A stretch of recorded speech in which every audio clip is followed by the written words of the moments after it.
The movie kicks off with Lucas, a teenager, sharing about how tough life is in his neighborhood. It's a pretty rough place with lots of crime, from murders to drugs. Everyone's on edge because of it, especially with the local gangs running the show. Lucas, well, he's part of it too. He rides around on his bike delivering drugs for one of the major gang leaders. He knows the ins and outs of the drug scene in the city. There's this guy Jester, who's super important in the gang. He's the right-hand man to the big boss and is a key player in the drug trade. Lucas chats with his customers about the big boss of the gang, saying that most people can't just meet him. They have to go through Jester to talk to him. But Lucas, he's different. He can meet the big boss anytime. The boss's name is Rinkan. Everyone knows Rinkan is pretty scary. He's the kind of guy who won't think twice about hurting someone if they cross him. Like this one time, a guy betrayed Rinkan, and it didn't end well for him. Rinkan made sure of that. Lucas was out and about, cycling around and dropping off drug packages for Rinkan like he usually does. On his rounds, he bumped into Daniel, someone he sells to often. Now, Daniel isn't your typical drug user. He's got some heavy stuff going on. He used to be a soldier and fought in Afghanistan. What he saw and experienced during the war messed him up big time. It got so bad that he turned to drugs just to cope with his feelings. And on top of that, he can't even talk anymore. So when he meets Lucas, he types out his words on his phone to communicate. Every time they meet, Daniel always taps out the same message, telling Lucas to quit this gang life and be a regular teen, maybe go to school or hang out with friends.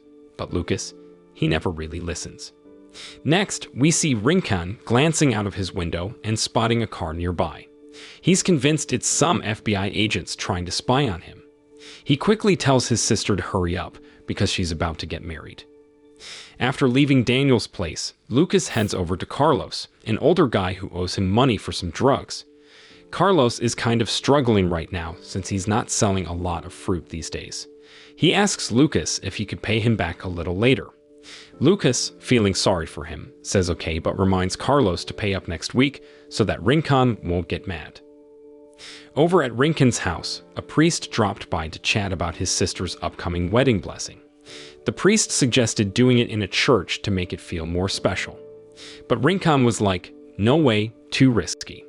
The priest wasn't happy, but he had to go along with it, so they planned to do the blessing at Rinkan's house instead. Meanwhile, Lucas stopped by where the drug couriers hang out.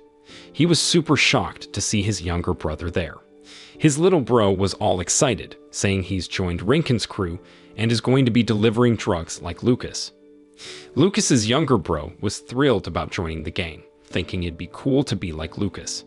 But Lucas wasn't having any of it. He was mad and told his brother to get back to school. On a different note, Daniel was at a food truck trying to order some grub. Because he can't talk, it took a bit longer, and some folks in line got really impatient.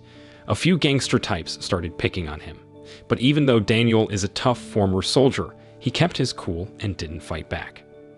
Daniel quickly ducked into an alley, feeling his depression coming on strong. He took out the meds he got from Lucas to calm down. Some rough guys saw him and thought they could rob him. Big mistake. Daniel, finally losing his patience, took them all down. Over at another spot, Rinkan's getting his sister's wedding all set up. For a tough guy, he really loves his sis and wants everything perfect for her. The guy she's marrying showed up with his family, and you could tell they were pretty nervous being around Rinkan. I mean, the guy's pretty infamous. While all the wedding prep was happening, Lucas popped by to give Rinkan the money from their drug sales. Lucas isn't like the other delivery guys. Rinkan trusts him and even thinks of him like family. Turns out, Lucas's older brother was a special forces hero who died trying to keep Lucas away from drugs and the gang life. Rinkan chatted with Lucas, mentioning how much he cared about his family, especially his sister who has some challenges. He then handed Lucas a big job, delivering 2 big packages to someone by the gas station. Rinkan reminded Lucas to be quick about it so he could come back and party at his sister's wedding. Suddenly, Jester stormed in, dragging some dude who owed Rinkan money. After giving the guy a stern warning about his debt, Jester lost his temper and seriously hurt him. Rinkan told Lucas to head out, and it was pretty obvious that Jester wasn't a fan of Lucas being around. He questioned Rincon about why Lucas was given such an important job, hinting that he should have been the one to do it. Jester was a bit jealous because Rincon always seemed to favor Lucas, but Rincon had a reason. The FBI was watching them, and he believed Lucas wouldn't draw their attention, while Jester might. Lucas was on his way to deliver the packages when he saw his younger brother getting roughed up by some gang guys. It's apparently some sort of gang initiation thing. Lucas jumped in, saying Rincon told him to break it up. He then hurriedly took his little brother home, planning to get him back to school and kind of ignoring his task for a bit. In the rush, he accidentally dropped one of the packages at home without realizing. As they were heading out, Jester and his crew showed up, mad that Lucas didn't do what Rincon had asked. They started beating on Lucas, but he and his brother managed to run away. While they were on the run, they bumped into Daniel in his car. Daniel quickly told them to jump in and hide. Jester and his crew saw Lucas and his brother get into Daniel's car, so they hopped on their bikes and chased after them. It was a wild chase through narrow streets, but eventually Daniel managed to shake Jester and his guys off. At the same time, Rincon was celebrating his sister's wedding. It was a simple event, but everyone was having a good time. Back with Lucas, a problem popped up. He noticed he'd lost one of the packages when he saw it in Daniel's car that had caught fire. He then remembered he might have dropped it back at his house during the rush. On the other hand, Jester quickly told Rincon about what happened, and Rincon was super mad at Lucas. He told Jester and his crew to grab Lucas and his brother, but wanted them unharmed.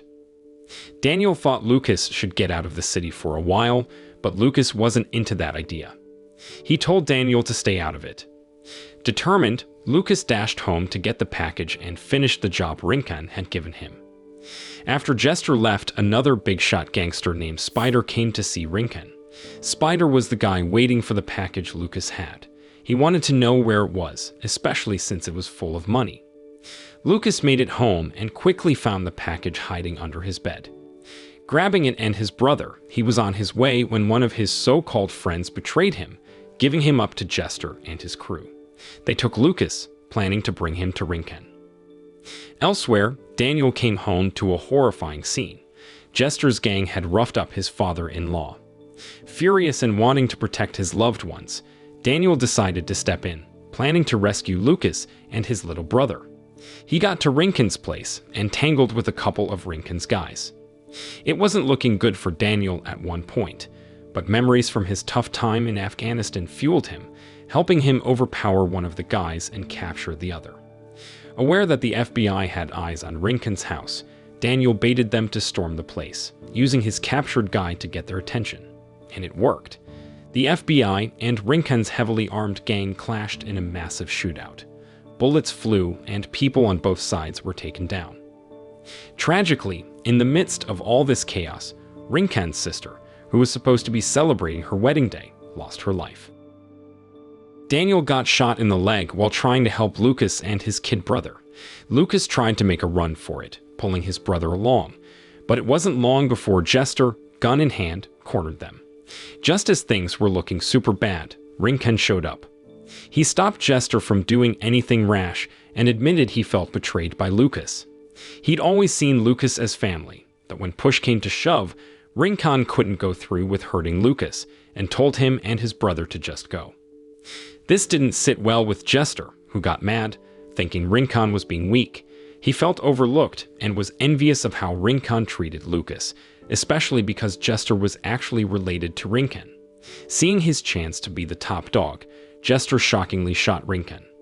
As he turned his gun on Lucas and his brother, Daniel tried to step in. Hoping to cool things down, he offered Jester a package that was supposed to be full of cash, but when Jester checked, it wasn't money inside. Jester got really mad thinking he'd been tricked and was ready to hurt Daniel. But out of nowhere, a shot rang out and Jester was down. Who did it? It was one of Lucas' pals, the same one who had set Lucas up before. As the story wraps up, we see Lucas and his younger brother hopping on a train, ready to leave everything behind. And guess what? Lucas's brother found a bunch of cash in his pocket. Daniel had slipped it in there, giving them some money to kickstart their new life in a different place. So the moral of the story is always keep an eye on your packages when you're in a rush, or you might start a citywide chase. And never underestimate the surprise pockets. They might just have your ticket to a fresh start.